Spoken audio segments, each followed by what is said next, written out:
Hello everyone. आज हम fourth chapter पढ़ेंगे रोगाणुत्पादनीय अध्याय। इसके अंदर रोगों की कैसे उत्पत्ति होती है ना, उसके बारे में बताया गया है। जैसे चरक संहिता के अध्याय नवेगाधारण्य में वर्णन किया गया है। अब बोल रहे कि आचार्य सुश्रुत ने इन्हीं वेगों को धारण करने से होने वाले रोगों का नाम क्या बताया है? उदावर्त बताया है। ये उदावर्त प्रमुख कारण क्या होता है? उदावर्त का वात दोष होता है। उदावर्त का अर्थ है उल्टा घुमाव, यानी कि वेग का विपरीत मार्ग से निकलना। जब वायु प्रकोपित हो जाती है तो वो जब अलग मार्ग से निकले, जिस मार्ग से निकलनी चाहिए वहां से ना निकल करके अन्य मार्ग से निकलती है, उसको क्या कहते हैं? उदावर्त कहते हैं। अब हम पढ़ते हैं अधारण्य वेग, जो कि बहुत इम्पोर्टेंट है और ये बहुत बार आया भी है, PYQ रह चुका है। अब देखो, अधारण्य वेग किसको कहेंगे? जब आहार का पाक क्रिया में दोष धातु मल की मतलब जब उत्पत्ति होती है, इन मलों को बाहर निकालना अत्यंत आवश्यक होता है। मतलब मल को अगर बाहर नहीं निकालेंगे, अगर उनको अंदर ही रखेंगे तो क्या हो जाएंगे? हमें रोग उत्पन्न हो जाएंगे। तो वही चीज़ बता रहा है कि इन मलों की बाहरी प्रवृत्ति की क्रिया को क्या कहते हैं? वेग कहते हैं। यानी कि बाहर निकालने की जो प्रक्रिया होती है उसी को क्या कहते हैं? वेग कहते हैं। अब इसमें बोल रहा है कि ऐसे वेग जिनको धारण नहीं करना चाहिए वे क्या होते हैं? अधारण्य वेग होते हैं। जिनको ऐसे वेग जिनको हम धारण नहीं कर सकते वो क्या है? अधारण्य वेग है। अब इसका श्लोक सबसे इम्पोर्टेंट है। इसका श्लोका वेगान धार्य धार्य धार्यत्वात् वीणमुत्र श्वत तृष्णा क्षुधाम निंद्रा का श्रम श्वास जम्भा अश्रु शर्दी रेतश्याम। अर्थात क्या बताया गया है कि अधारण्य वेग 13 प्रकार के बताए गए हैं भागवत के अनुसार। अपान वायु, मल, मूत्र, शीख, प्यास, भूख, निंद्रा, कास, श्रम जनित श्वास, जम्भा, आंसू, सर्दी, शुक्र। अब आचार्य चरक क्या कहते हैं? अपने नवेगाधारण्य अध्याय में बताया है कि उन्होंने जो कास के स्थान पर किसको माना है? उद्गार को माना है। अब इसमें हम है ना 14 वेग पढ़ रहे हैं, क्योंकि हम इसमें उद्गार को भी पढ़ रहे हैं। ठीक है, तो अब हम पढ़ते हैं फर्स्टली हमारा अपान वायु। अपान वायु क्या होगी? अगर अपान वायु को हम रोकेंगे तो क्या होगा? हमारी गुल्म हो जाएगा, कोष्ठशूल होगा, गिलानी होगी, मतलब कि सुस्ती आ जाएगी, वात मूत्र के अवरोध होगा, मतलब वात और मूत्र क्या निकल नहीं पाएंगे अपने रास्ते से। उदावर्त होगा, उदरशूल होगा, नेत्र रोग होगा, अग्निवध होगी, अग्नि कम हो जाएगी, और हृदय रोग होगा। अब इसका उपचार कैसे करना चाहिए? हमें स्नेहन कराना चाहिए, स्वेदन कराना चाहिए, ऐसे रोगी को वात नाशक आहार का सेवन कराना चाहिए, उष्ण जलपान और बस्तीकर्म और मलवर्ती करानी चाहिए। अब इसमें बोल रहा है कि मल के वेग रोकने से क्या होगा? मल के वेग रोकने से क्या होगा? पिंडलियों में तो ऐंठन आ जाएगी, प्रतिशाया मतलब पीनस हो जाएगा, सिरसूल हो जाएगा, उत्कार हो जाएगी, परिकर्तिका हो जाएगी, मुख से मल की प्रवृत्ति होगी, और हृदय में क्या होगा? रोध होगा, मतलब कि हृदय रोध होगा, मतलब कि हृदय में पीड़ा होगी।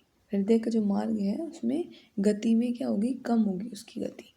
ठीक है, हृदय की। अब उपचार क्या है? अभ्यंग, अवगाहन, स्वेदन, बस्तीकरण, बल प्रवर्तनी बात करना चाहिए। अब हम पूछ रहे हैं, अब हम पढ़ेंगे मूत्र वेग में क्या आएगा हमारा? रोकने से क्या होगा? अंग भंग होगा, मतलब कि अंग टूटने की सी पीड़ा होगी, अस्मरी होगी यानी पथरी होगी, मूत्राशय में और मूत्र मार्ग और मूत्र व स्रोतस में क्या होगी? पीड़ा होगी, और विवरक यानी कि किडनी में भी क्या होगी? पीड़ा होगी। अब इसका उपचार क्या करेंगे? अवपीड़क घृत देते हैं। अब अवपीड़क घृत क्या बोलते हैं? एक तो भोजन खाने से पहले, और एक भोजन खाने यानी कि जीर्ण हो जाए, जब पच जाता है तो उसके बाद जब हम घृत का पान करते हैं, तो 2 टाइम जब घृत का पान करने उसको क्या कहते हैं? हम अवपीड़क घृत कहते हैं। क्वेश्चन आया हुआ है एक बार MCQ में कि अवपीड़क घृत किसकी चिकित्सा है? किसकी है? हमें पता चला मूत्र की चिकित्सा है। अब हम पढ़ते हैं उद्गार वेग, जो कि चरक ने माना है। अब उद्गार में क्या है? रोकने से अरुचि आएगी, शरीर में कपकपी होगी, हृदय एवं फुफ्फुस में गति की अवरोध होगा, अफरा आएगा, कास होगा और इक्का रोग होगा। इसका उपचार कैसे करना चाहिए? इक्का रोग के समान चिकित्सा देकर। अब छींक के वेग रोकने से क्या होगा? छींक के वेग रोकने से क्या होगा? हमारे सिर शूल होगा, इंद्रियों में दुर्बलता आएगी, मन्य स्तंभ यानी कि जो हमारा ग्रीवा प्रदेश है उसमें क्या होगा? स्टिफनेस आ जाएगी, यानी कि क्या आ जाएगी? जकड़ाहट आ जाएगी। अर्दित हो जाएगा, मुख प्रदेश में मतलब लकवा मर जाएगा। अब इसका उपचार क्या करेंगे? तीक्ष्ण धूम देंगे, तीक्ष्ण अंजन देंगे, तीक्ष्ण नस्य देंगे, स्नेहन कराएंगे, स्वेदन कराएंगे और सूर्य को देखेंगे। अब तृष्णा वेग यानी कि प्यास को रोकने से कौन कौन से रोग होते हैं? मुख शोष होगा यानी मुख सूख जाएगा, सॉरी। हृदय रोग होगा, बधिरता यानी बहरापन आ जाएगा, मोह यानी बेहोशी हो जाएगी, और भ्रम होगा, और शरीर में स्थिरता आ जाएगा। उपचार के लिए क्या करेंगे हम? आहार विहार और औषध में शीतल चिकित्सा देते हैं। अब आता है क्षुधावेग यानी भूख को रोकने से क्या होगा? अंग भंग यानी अंग में पीड़ा होगी, टूटने की सी पीड़ा होगी, अरुचि होगी, ग्लानि होगी और कृशता आ जाएगी, मतलब पतला हो जाएगा। सूल यानी पीड़ा होगी और भ्रम यानी चक्कर आएंगे। अब उपचार में क्या करना चाहिए? लघु स्निग्ध उष्ण अल्प मात्रा में भोजन दें। अब निंद्रा वेग में क्या होगा? निंद्रा का वेग धारण करने से क्या होगा? मुंह, सिर व आंखों में भारीपन हो जाएगा, आलस्य आ जाएगा, जृंभा, अंगों में मसल देने से पीड़ा होती है। उपचार क्या करें? नींद लें, हाथ पैर और सिर दबाना चाहिए, जिसे चंपी भी कहते हैं। अब हमारा आता है काश वेग। काश वेग को रोकने से काश रोग की वृद्धि होती है, श्वास रोग, अरुचि, हृदय रोग, शोष, राजक्षमा, हिदमा यानी कि हिक्का। अब इसकी चिकित्सा कैसे करेंगे? काश रोगनाशक चिकित्सा करेंगे। अब श्रम श्वास वेग में क्या होता है? श्रम श्वास वेग में क्या होता है? गुल्म रोग होता है रोकने से, हृदय रोग और मूर्छा रोग होता है। इसका उपचार क्या करेंगे? विश्राम कराएंगे और वातनाशक अभ्यंग देंगे। अब हम पढ़ेंगे जृंभा। जृंभा का सेम छींक के समान या मन्य स्तंभ हो जाएगा, इंद्रिय दौर्बल्य हो जाएगी, अर्दिच हो जाएगा। अब उपचार क्या करेंगे हम इसका? वात नाशक चिकित्सा देंगे। अब अश्रुवेग यानी आंसू को रोकने से क्या होगा? पीनस यानी कि जुकाम, कोल्ड एंड कफ हो जाएगा, नेत्र रोग, सिर रोग, हृदय रोग, मान्य स्तंभ, अरुचि, भ्रम और गुल्म रोग हो जाएंगे। इसका उपचार क्या करेंगे? अश्रु का नींद लेंगे, मद्यपान करेंगे, प्रिय कथा सुनेंगे। अब हमारा आता है सर्दी के वेग रोकने से क्या क्या होगा? विषर्प होगा, मतलब सर्दी के रोग से जितनी भी स्किन डिजीज है ना, वो सारी लिखनी है इसमें। अब स्किन डिजीज कौन कौन सी होती है? विषर्प, कोष्ठ, कुष्ठ रोग, कंडू, पांडु, है ना। अब नेत्र रोग, ज्वर, काश, श्वास और जी मिचलाना, और व्यंग तथा शोष होना, ये क्या है? हमारे सर्दी वेग रोकने से जो रोग उत्पन्न होते हैं वो है। अब उपचार में क्या करेंगे? गंडूस धारण करेंगे। गंडूस मैंने बताया था कि औषध द्रव्य को मुख में भर लेना और घुमा ना सके, इतना भर लेना, उसको गंडूस कहते हैं। धूमपान, उपवास, रुक्षनपान कराएंगे, वमन कराएंगे, व्यायाम कराएंगे, रक्त मोक्षण कराएंगे, विरेचन और क्षार एवं नमक युक्त क्या करेंगे? तेल अभ्यंग देंगे। अब आ रहा है कि शुक्र वेग रोकने से क्या होगा? अब इसमें बहुत एमसीक्यू पूछ लेते हैं, इसमें से तो काफ़ी बार एमसीक्यू पूछा गया है कि नपुंसकता, अनवृद्धि, शुकस्राव, वृषण में वेदना, ज्वर, हृदय शूल, अंगबर्द और मूत्र अवरोध और अस्मरी कब होती है? ये जब शुक्र का वेग हम धारण करते हैं। अब आता है उपचार। मुर्गे का मांस, सूरा, सालिधान्य, बस्ती, अभ्यंग, अवगान, गोखरू का दूध में पकाकर और प्रिय स्त्रियों का सेवन, ये सब क्या है? हमारे शुक्र के वेग है। अब हम पढ़ते हैं, अब हम पढ़ेंगे वेग रोधी असाध्य लक्षण, मतलब हमें किस में चिकित्सा नहीं करनी है? जो असाध्य है, प्यास से पीड़ित वाले को, जो दर्द से पीड़ित है, जो क्षीण धातु मतलब जो पतला है, और जिसका मल का वमन हो रखा हो उसको नहीं करेंगे। अब वेग धारण जन्य रोगों की असाध्य अवस्था क्या होगी? यानी कि वेगों के धारण करने से वायु अनेक प्रकार से कुपित होती है, अतः इन रोगों में वायु का अनुलोमन करने वाला अनपान व औषध लेते हैं। अब बोल रहे कि धारणीय वेग कौन कौन से होते हैं? अब धारणीय वेग वो बताए गए जो मनुष्य जो धारण करने चाहिए, जैसे मनुष्य को जितेंद्रिय रखकर लोभ, ईर्ष्या, द्वेष, मत्सर्य, राग आदि वेगों को धारण करना चाहिए। राग यानी मानसिक बीमारी, मात्सर्य यानी दूसरों को दुखी देखकर प्रसन्न होना, द्वेष यानी दूसरों को हानि पहुंचाना, ईर्ष्या यानी कि जलन, राग यानी विषयों की मन की आसक्ति, और लाभ यानी तो तुम जानती हो कि लाभ होने से और लाभ की प्रवृत्ति होना। अब आचार्य चरक ने क्या बताया है कि 3 वेग बताए हैं जिनको धारण करना चाहिए, जैसे मन के वेग, वाणी के वेग और शरीर के वेग। मन के वेग होते हैं लोभ, शोक, भय, क्रोध, अभिमान, निर्लज्जता, ईर्ष्या, राग, अविद्या। अविद्या क्या होता है, जब हम फोर्सफुली कुछ चीज़ को करते हैं तो वो अविद्या होता है। अब आता है वाणी के वेग। वाणी के वेग में क्या होगा, हमें कठोर वचन, आवश्यकता से अधिक बोलना, चुगलखोरी, झूठ बोलना, असामयिक बातें कहना नहीं चाहिए। अब शरीर के वेग में क्या है, दूसरों को मारना, पीटना, लूटना, किसी प्रकार बलात्कार, चोरी करना, डाक डालना, लाठी चलाना, ये सब क्या है, हमारे शरीर के वेग हैं। अब हम पढ़ते हैं शोधन की आवश्यकता।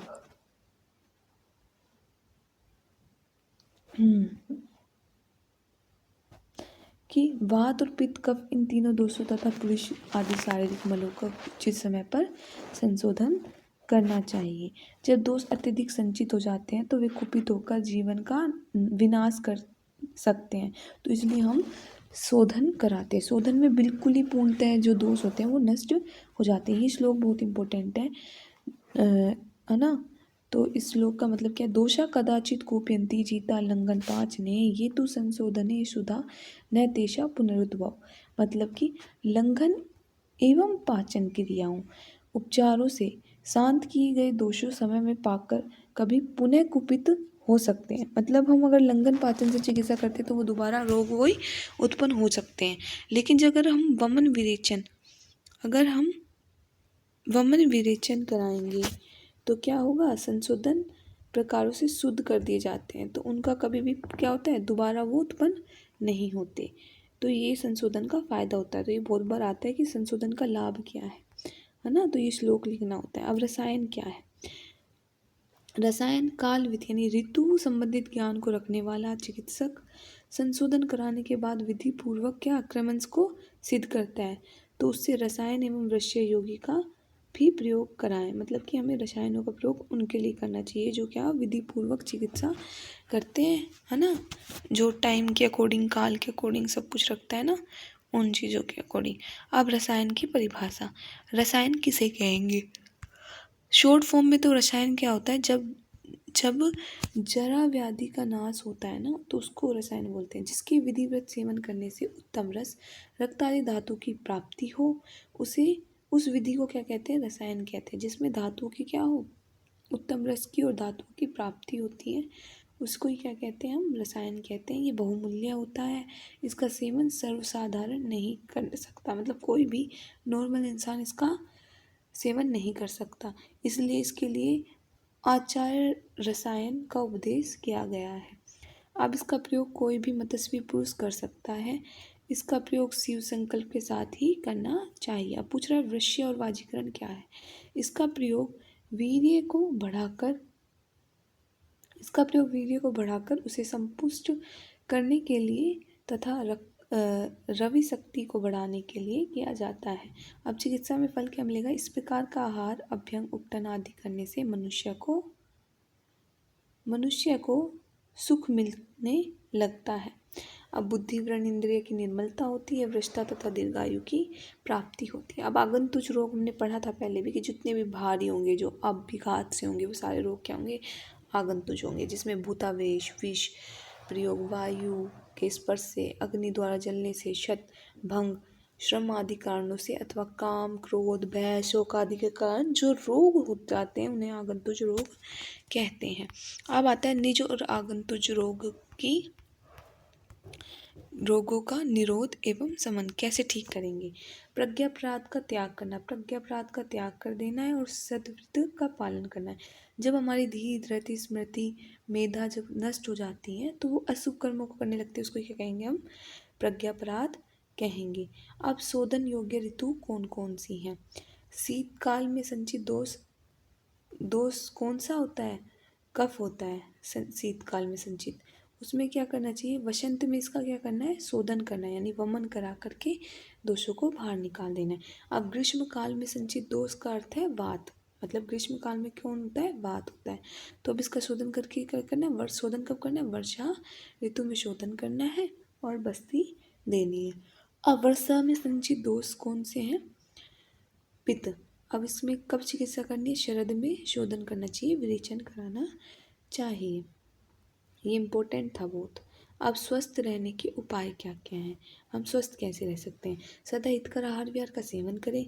ज्ञान इंद्रिय के विषय में आसक्त न रहने वाला, सदा सत्पात्रों को दान देने वाला, सभी प्राणियों को अपने समान समझने वाला,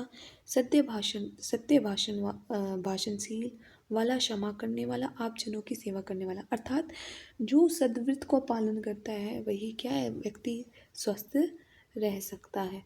थैंक यू सो मच।